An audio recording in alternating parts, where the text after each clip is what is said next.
Bismillahirrahmanirrahim. Assalamualaikum. Ruqayya Farooq here from Team Mad Sparkle, and in this video I am going to discuss the mechanism of action of cholinergic agonist drugs.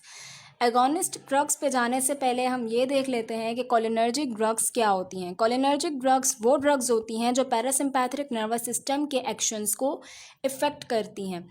अब वो या तो उस actions को block करेंगी या फिर उन एक्शंस को मिमिक करेंगी।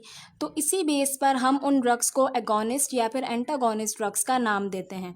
वो ड्रग्स जो पैरासिम्पैथिक नर्वस सिस्टम के एक्शंस को मिमिक करती हैं they are called as cholinergic agonist drugs, जबकि वो ड्रग्स जो पैरासिम्पैथिक नर्वस सिस्टम के एक्शंस को ब्लॉक करती हैं उन्हें हम कहते हैं कोलिनर्जिक एंटागोनिस्ट ड्रग्स। अगर हम इसके न्यूरोट्रांसमीटर की बात करें तो पैरासिम्पैथिक नर्वस सिस्टम के अंदर प्री गैंग्लियोनिक और पोस्ट गैंग्लियोनिक दोनों सिचुएशंस में हमारे पास सेम न्यूरोट्रांसमीटर प्रेजेंट होता है एंड दैट इज़ एसिटाइलकोलिन। तो इसका मतलब ये है कि जो भी ड्रग्स चाहे वो अगोनिस्ट हों या फिर एंटागोनिस्ट हों, इनका इफ़ेक्ट जो है वो एसिटाइलकोलिन पर होगा। अगर ये ड्रग्स एगोनिस्ट हैं तो ये एसिटाइलकोलिन के एक्शंस को मिमिक करेंगी, और अगर ये एंटागोनिस्ट हैं तो ये एसिटाइलकोलिन के एक्शंस को ब्लॉक करेंगी। अब अगर हम बात करते हैं एगोनिस्ट ड्रग्स की, तो एगोनिस्ट ड्रग्स भी दो टाइप्स की होती हैं। The first one is direct acting and the second one is indirect acting. हम बात करने लगे हैं इनडायरेक्ट एक्टिंग एगोनिस्ट ड्रग्स के मैकेनिज्म ऑफ एक्शन की। नाउ हम बात करते हैं कि डायरेक्ट एक्टिंग और इनडायरेक्ट एक्टिंग एगोनिस्ट्स में क्या फ़र्क होता है। डायरेक्ट एक्टिंग एगोनिस्ट वो ड्रग्स होती हैं जो डायरेक्टली न्यूरोट्रांसमीटर के रिसेप्टर पर जाकर बाइंड कर जाती हैं। अब हम जो है बात कर रहे हैं कोलिनर्जिक एगोनिस्ट की, तो हम यहाँ पर सपोज करते हैं कि यहाँ पर जो न्यूरोट्रांसमीटर इन्वॉल्व है ये एसिटाइलकोलिन है, ठीक है, और ये एसिटाइलकोलिन का रिसेप्टर है जहाँ पर एसिटाइलकोलिन बाइंड होता है और अपने इफ़ेक्ट्स को प्रोड्यूस करता है। अब कोलिनर्जिक एगोनिस्ट हम किस केस में दे रहे हैं, हम उसी केस में देंगे ना जहाँ पर एसिटाइलकोलिन जो है उसकी रिलीज़ जो है वो कॉम्प्रोमाइज्ड है, वहाँ पर एसिटाइलकोलिन सफिशिएंट क्वांटिटी में नहीं प्रेजेंट और उसके इफ़ेक्ट्स नहीं प्रोड्यूस हो रहे, और हमने एसिटाइलकोलिन के इफ़ेक्ट्स को ही जो है वो इंक्रीज़ करना है। हमें जो रिक्वायर्ड है वो एसिटाइलकोलिन के इफ़ेक्ट्स हैं, तभी तो हम कोलिनर्जिक एगोनिस्ट ड्रग्स दे रहे हैं। तो इन ड्रग्स का काम क्या होगा कि ये एसिटाइलकोलिन का जो रिसेप्टर है वहाँ पर जाकर डायरेक्टली बाइंड करेंगी, और तब उस बाइंडिंग से क्या होगा कि ये रिसेप्टर जो है वो एक्टिवेट हो जाएगा और ये जो है वो एसिटाइलकोलिन के एक्शंस को प्रोड्यूस करेगा। जबकि इनडायरेक्ट एक्टिंग वो ड्रग्स होती हैं जो डायरेक्टली जाकर इस रिसेप्टर पर बाइंड नहीं करेंगी, लेकिन ये क्या करेंगी, इनडायरेक्टली एसिटाइलकोलिन की अवेलेबिलिटी को जो है वो बढ़ा देंगी, जिसकी वजह से एसिटाइलकोलिन अपने रिसेप्टर्स पर जाकर बाइंड करेगा और हमें जो इफ़ेक्ट्स रिक्वायर्ड हैं एसिटाइलकोलिन के वो हमारे पास जो है वो शो होंगे। अब हम स्टार्ट लेते हैं सिंथेसिस ऑफ एसिटाइलकोलिन से, क्योंकि इनडायरेक्ट एक्टिंग का मैकेनिज्म समझने के लिए ज़रूरी है कि हम सिंथेसिस ऑफ एसिटाइलकोलिन को सबसे पहले समझें। एसिटाइलकोलिन दो कंपोनेंट से मिलकर बनता है, कोलिन एंड एन और यहाँ पर एक एंजाइम इन्वॉल्व होता है जो कहलाता है कोलिन एसिटाइल ट्रांसफरेज एंजाइम। ये इस प्रोसेस को कैटेलाइज करवाता है। कोलिन जो है वो हमारे पास आउटसाइड द सेल प्रेजेंट होता है और ये इनसाइड मूव करता है by an energy dependent system, यानी कुछ ना कुछ एनर्जी कंज्यूम होती है जिसके रिजल्टेंट में कोलिन जो है वो आउटसाइड से इनसाइड ट्रांसफ़र करता है।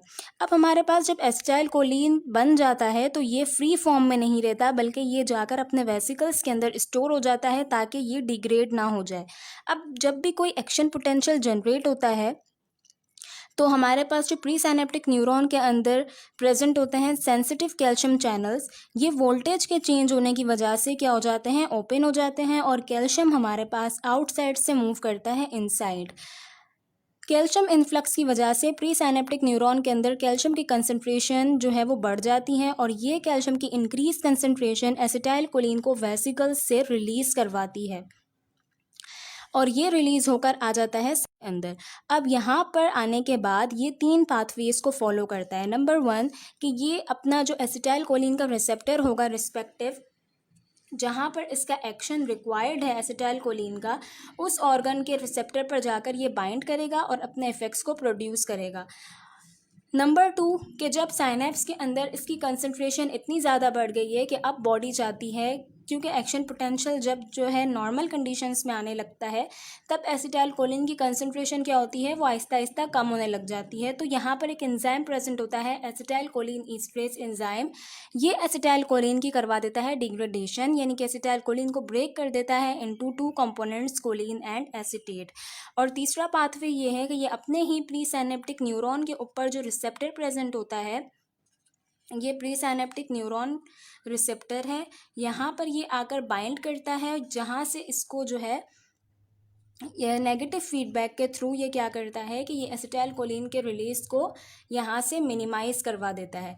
ये दोनों स्टेप्स जो हैं वो उस कंडीशन में होंगे जब हमने एसिटाइलकोलिन की कंसंट्रेशन को जो है वो बॉडी कम करना चाहती है। तो अब यहाँ पर जो इनडायरेक्ट एक्टिंग एगोनिस्ट ड्रग्स हैं उनका मैकेनिज्म ऑफ एक्शन क्या होता है। अच्छा, सबसे पहले तो हम इनको इनडायरेक्ट एक्टिंग के साथ साथ ये भी कहते हैं एंटी कोलिन ईस्ट्रेज एजेंट्स। वो क्यों कहते हैं, क्योंकि ये ड्रग्स क्या करती हैं, ये इस एंजाइम को जाके कर देती हैं ब्लॉक, और इस ब्लॉक होने की वजह से एसिटाइलकोलिन की जो है वो डिग्रेडेशन नहीं हो पाती और एसिटाइलकोलिन की जो अवेलेबिलिटी है वो साइनेप्स के अंदर बढ़ जाती है। ठीक है, जिसकी वजह से ये अपने रिस्पेक्टिव रिसेप्टर्स पर जाकर इजीली बाइंड करता होता है और फिर अपने इफेक्ट्स को प्रोड्यूस करता है। तो ये ड्रग्स जो हैं वो इस एंजाइम को जाकर इनहिबिट करती हैं, that's why we called them anticholinesterase agents. और ये रिवर्सिबल भी होते हैं और इरिवर्सिबल भी होते हैं। रिवर्सिबल मीन्स कि ये ड्रग्स इस एंजाइम को जो है वो कुछ टाइम तक के लिए डीएक्टिवेट कर देती हैं, लेकिन जो इरिवर्सिबल ड्रग्स हैं वो बहुत ज़्यादा लंबे अरसे तक या फिर परमानेंटली उस एंजाइम को डीएक्टिवेट कर देती हैं। ठीक है, तो इसकी एग्जांपल्स भी देख लेते हैं कि जो रिवर्सिबल ड्रग्स हैं इसमें आता है एड्रोफोनियम, फाइसोस्टिगमीन, नियोस्टिगमीन, पायरिडोस्टिगमीन, डोनेपेजिल, रिवास्टिगमीन एंड गैलेंटामीन। और इरिवर्सिबल ड्रग्स के अंदर हमारे पास एग्जाम्पल हैं इकोथायोफेट।